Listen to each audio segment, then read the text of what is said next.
Hello, my name is Zach Nason, and I'm a fourth year graduate student here at the University of Nebraska-Lincoln, and my academic advisor here is Tom Marley.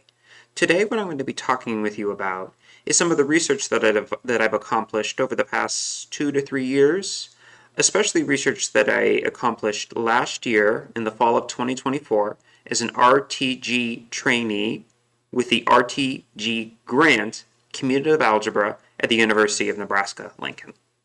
The main focus of my research is to use derived category techniques to study complexes and modules over Noetherian local rings. But more than just this, I've also spent a fair amount of time thinking about how to use these derived category techniques to study differential graded modules, which is basically a generalization of a complex, over a special type of differential graded algebra with certain properties that make it behave like a Noetherian local ring. And typically this is called a differential graded ring. And so in this arena, one important thing that I've done, which I did mostly during my RTG traineeship last fall, was to take a result established by Sri Iyengar, Lin-Quan Ma, Carl Schweid, and Mark Walker. The last author, by the way, is also a investigator for the RTG grant here at the University of Nebraska-Lincoln. And so this result defines a notion of a maximum Co-Macaulay complex over a Noetherian local ring. And they proved that such complexes exist over a large class of Noetherian local rings, those that have dualizing complexes. And using the existence of such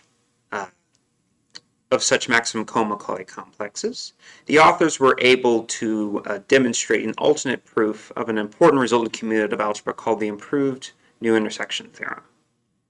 And so what I did was that I was inspired by their work to take their results, in particular creating these maximum Co-Macaulay complexes and using them to prove the improved new intersection theorem, and to generalize it to differential graded rings. So what I was able to do was I was able to take the key part of their result and show that for a large class of these generalized differential graded rings, that over these rings, or a large class of these rings, maximum Co-Macaulay DG complexes exist, and that their existence implies a generalized, or I called it a derived version, of the improved new intersection theorem. Additionally, I spent a fair amount of time, although this was a little bit more in the past, maybe 2 to 3 years ago, thinking about Gorenstein differential graded rings. And so a Gorenstein differential graded ring is a natural generalization of the classic Gorenstein ring that you would read about in most classic commutative algebra textbooks, like Bruns and Herzog's Co-Macaulay rings. And so what I was able to do is I was able to take the definition of a Gorenstein differential graded ring, and I was able to make it slightly less involved. I was able to remove some conditions that you would need to be true in order to be a Gorenstein differential graded ring. I was also able to show that you can check the Gorensteinness of a differential graded ring with respect to its residue field, and not with just respect to every single finitely generated and bounded DG module that the differential graded ring had. I'm going to spend some time now talking about my current research interests and some of the projects that I've been thinking about over the past few months.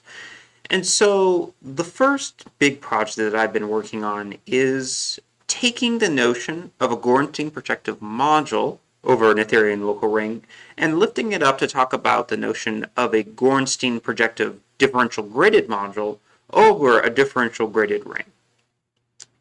And in particular, I would like the proposed notion of a Gorenstein differential graded module to mimic certain, especially homological properties that Gorenstein projective modules have over Noetherian local rings. So The difficult part for this is to try to define a Gorenstein projective differential graded module without requiring the homology of this proposed module to be finitely generated. And so I've had some luck working with Auslander and Bass categories, assuming that a dualizing DG module exists, but I'm still working on ironing out some stuff, and hopefully I should be able to figure that out soon. The second big thing that I've been working on is a project that I've been doing jointly with Victor Mendoza Rubio.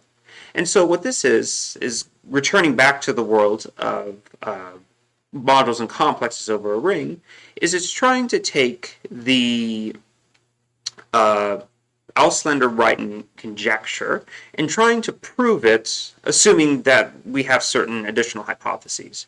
And so the hypotheses that Victor and I have been working on is assuming that certain appropriate X and Hom modules have finite complete intersection injective dimension. And so complete intersection injective dimension is just a generalization of classical injective dimension.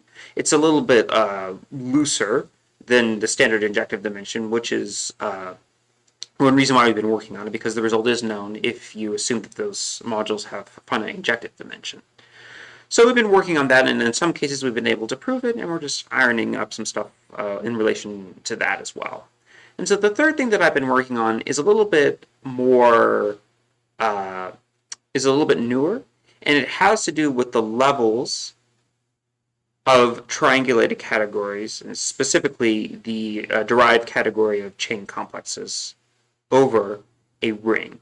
And so what I've been interested in is to take the levels of certain complexes with respect to, say, projective modules or Gorenstein projective modules, to take these levels and to try to find appropriate bounds for these levels. And there's been some recent work done on this, and I'm trying to complement this work. What I'm really trying to do is I'm trying to find bounds for the levels with respect to, say, projective modules or Gorenstein projective modules of certain complexes over, say, regular Gorenstein rings, but without assuming that the homologies of these complexes are finitely generated, which is a typical assumption that is made when investigating these sorts of problems. So those are the three things that I've been thinking about over the past few months or so. To wrap things up for today, I just really want to thank the mathematics faculty here at the University of Nebraska-Lincoln, who are the investigators for the RTG Commutative Algebra grant that I was a trainee with respect to. Having the opportunity to research in that fall of 2024 semester without having to teach really gave me a lot of time and opportunity to think deeply about math. And also, just in general, being able to talk with them, ask questions, brainstorm, all that is immeasurably useful in my mathematical research. In particular, I really want to thank my advisor, Tom Marley, who has been constantly there asking me questions, brainstorming, going over ideas, having great ideas of his own. He's just been a super great resource and also just a super great mentor, getting me ready to do mathematical research. And so I just wanted to thank him specifically for that. And so if you're watching this video and you made it to the end and you have any questions about what I've said, if you want to talk about any of the mathematical research that I'm doing, feel free to visit my website and to shoot me an email or stop by Avery if you're ever in Lincoln. So with that, I think I'm done for today. Thank you so much for listening to me today.